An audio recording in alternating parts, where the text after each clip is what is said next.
Kamalapur station ও তোপখানা রোডের ফুটপাতে প্রতিদিন ৮ থেকে ১০টা মৃতদেহ পড়ে থাকত। বামপন্থী রাজনীতিক ও বুদ্ধিজীবী হায়দার আকবর খান রণ পার্বতীপুর রেল স্টেশনে ট্রেন থেকে নেমে প্ল্যাটফর্মে অসংখ্য মৃত ও মৃতপ্রায় মানুষকে পড়ে থাকতে দেখেন, যাদের গায়ে পা না দিয়ে চলা ছিল অসম্ভব।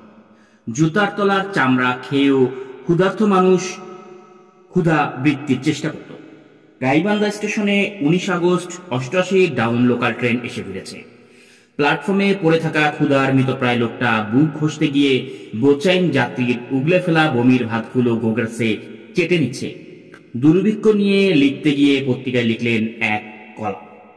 কলামিস্ট আব্দুল গাফফার চৌধুরীর পত্রিকায় কিছু লিখতে না পারার বেদনায় লিখলেন, বন্ধুগো আর বলিতে পারি না, বড় বিষে জ্বালা এই বুকে। কি বিষ, কেন আমরা নীল হয়ে উঠছি তা বলতে দেবেন না সম্পাদক সাহেব। পত্রিকায় দুর্ভিক্ষের খবর সেন্সর করা হচ্ছিল। এত সব সেন্সরের মাঝেও পত্রিকায় শিরোনাম হলো, ত্রাণ শিবিরগুলোতে ক্ষুধা আর মৃত্যুর হাহাকার। দৈনিক জনপদ, আশ্রিত মানুষ কি নামবে ভিক্ষুকের মিছিলে? আমরা কোথায় যাই? দৈনিক বাংলা, সন্তান বিক্রি হয়েছে যত্রতত্র সর্বত্র।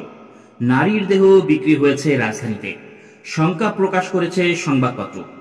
এই নগরী যেন রমণীকুলের হাট না হয়ে দাঁড়ায়। তারপর লাশের পালা শুরু। শেরপুরে যে মানুষ কোটি গত রাতে রাস্তায় ঢুকছিল, কি আশ্চর্য, পরদিন রাতে তারা নিশ্চুপ, একবারে অনড়। ক্ষুধার্ত মানুষের আত্মচিৎকারে ঘুম ভাঙার শিরোনাম হলো রাজধানীর প্রতিবেদন। গ্রামের জরিপ বেরোলো সাংবাদিকদের চেষ্টায়। দেখা গেল শতকরা ৮০টি পরিবারের হাতে সপ্তাহ কাটাবার খাদ্য নেই। জমি বিক্রি চলল জলের দরে। সিলেটে অনাহার ক্লিষ্ট পিতামাতা হত্যা করল কন্যাকে। রাজধানীর পথে পথে বিস্ময়, এরা জীবিত না কঙ্কাল। কবি শামসুর রহমানের কলমে বিস্ময়, এ কোন বাংলাদেশ। বগুড়ায় চেষ্টা চলল হাঁস মুরগির খাদ্য খেয়ে বাঁচা যায় কিনা। কলেরা ভেদভূমি থেকে যারা বাঁচল তাদের কেউ আত্মহত্যা করল, কেউ আত্মীয়কে দেহদানে নামল। যে কবির কলম ৬৯-এ লিখেছিল ঐতিহাসিক সংবাদ শিরোনাম, মৃতের জানাবাজ মোরা কিছুতেই কবির না পাঠ কবরের ঘুম ভাঙে। জীবনের দাবি আজ এতই বিরাট, তিনি আবার ৭৪-এ উচ্চারণ করলেন, রাজপথে এসব শিশুর কঙ্কাল মাতৃত্বহীন। দধিচির হার ছিল এর চেয়ে আরো কি কঠিন। তারপর এলো লঙ্গরখানার পদবলি। লাইনে অভুক্ত মানুষ দাঁড়িয়ে থাকতে থাকতে ফুরিয়ে যায় খাবার। স্রেফ ভুসিগুলো তুলে দেওয়া হয় পাতে। গ্রামে গ্রামে আরেক মাতম, লাঙ্গরখানাকে ওরা ভয় পায়। সারাদিনে একবার খেতে দেয়। ঢাকা ডাইজেস্ট। বিশ্ব স্বাস্থ্য সংস্থা WHO এর হিসেব মতে ওই বছরে ৫০ লাখ নারী পুরুষ নগ্ন দেহে ছিল। পরিদেহ বস্ত্র বিক্রি করে তারা চাল কিনে খেয়েছে। সেই সময় দৈনিক ইত্তেফাকে এর ফটো সাংবাদিক আফতাব আহমেদ জলপরা বাসন্তী শিরোনামের বিখ্যাত ছবিটা তোলেন। ইত্তেফাকের প্রথম পাতায় ছাপা হয় সে ছবি। বাংলাদেশের দুর্ভিক্ষের রূপ সারা দুনিয়াতে এই ছবির মধ্য দিয়ে মূর্ত হয়। ছবিতে দেখা যায় বাসন্তী নামের এক যুবতী তার সমস্ত শরীরে মাছ ধরার জাল জড়িয়ে লজ্জা নিবারণের মিথ্যে সান্ত্বনা বুকে নিয়ে কলা গাছের ভেলায় চড়ে কলা গাছের পাতা সংগ্রহ করছে। সেই ভেলায় আরেকজন নারী দুর্গতি রানী বাঁশ হাতে ভেলার অন্য প্রান্তে বসে নিয়ন্ত্রণ করছে বন্যার পানিতে ভেসে চলা ভেলাটিকে।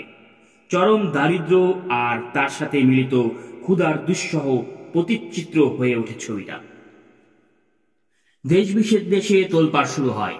বাসন্তীর জলপড়া ছবিটিতে ঘিরে বিব্রতকর অবস্থায় পড়ে ক্ষমতাসীন মুজিব সরকার। সরকারের পক্ষ থেকে ছবিটিকে উদ্দেশ্য প্রণোদিত ও ঘৃণ্য ষড়যন্ত্র বলে আখ্যায়িত করা হয়। অথচ কৌতূহল উদ্দীপ্ত ব্যাপারে ইত্তেফাকের সেই আলোকচিত্র আফতাবউদ্দিন বাসন্তীর কাছে যে গিয়েছিলেন সে ছিল আওয়ামী লীগের গ্রাম পর্যায়ের একজন কর্মী, তার নাম আনসার আলী। আফতাব আহমেদ পরবর্তীকালে ২১শে পদক পান। আফতাব আহমেদ ছিলেন একজন মুক্তিযোদ্ধা আলোকচিত্র সাংবাদিক। আমরা ১৯৭১-এর ১৬ ডিসেম্বর পাকিস্তানি বাহিনীর আত্মসমর্পণের সময় জেনারেল নিয়াজি আত্মসমর্পণের দলিল পড়ছেন, সেই যে বিখ্যাত ছবিটা দেখি সেটাও তুলেছিলেন আফতাব আহমেদ। আওয়ামী লীগের পক্ষ থেকে সর্বদা জোর প্রচার চালানো হয় জলপড়া বাসন্তী ছবিটা সাজানো ছবি ছিল, কিন্তু ছবিটা সাজানো ছিল না।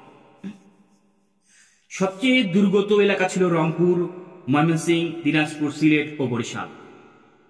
সেপ্টেম্বরের শেষ দিকে যখন বেসরকারিভাবে কিছু লঙ্গরখানা গড়ে উঠেছিল, তখন সরকারিভাবে দুর্ভিক্ষ ঘোষিত হল। সরকারিভাবে লঙ্গরখানা চালু হতে থাকলো অক্টোবরের শুরুতে। প্রায় ৬,০০০ লঙ্গরখানায় দৈনিক ৪৩ লাখ মানুষের জন্য রান্না বান্না করা হয়েছিল এবং মিলিয়েছে। অনেক অর্থনীতিবিদ, রাজনৈতিক নেতা, সাংবাদিক ও বুদ্ধিজীবী এক বাক্যে দাবি করেছে যে এই দুর্ভিক্ষ কৃত্রিমভাবে সৃষ্টি করা হয়েছিল এবং সে বছর বন্যা না হলেও অসংখ্য মানুষ অনাহারে মৃত্যুবরণ করত। শুধুমাত্র ক্ষমতাসীন মহল ও সরকারের অযোগ্যতা, অব্যবস্থাপনা ও দুর্নীতি নয়, সরকার এবং ক্ষমতাসীন এলিট গোষ্ঠীর অবহেলা আর উদাসীনতা ছিল এই দুর্ভিক্ষের জন্য বহুলাংশে দায়ী। অভিযোগ রয়েছে যে সে সময় ব্যাপক হারে খাদ্য চোরাচালান ও অন্যতম প্রধান কারণ হিসেবে দুর্ভিক্ষের ভয়াবহতাকে চূড়ান্ত পর্যায়ে নিয়ে গেছিল, যদিও নিরপেক্ষ গবেষণায় খাদ্য চোরাচালানকে দুর্ভিক্ষের কারণ হিসেবে শনাক্ত করা যায়নি।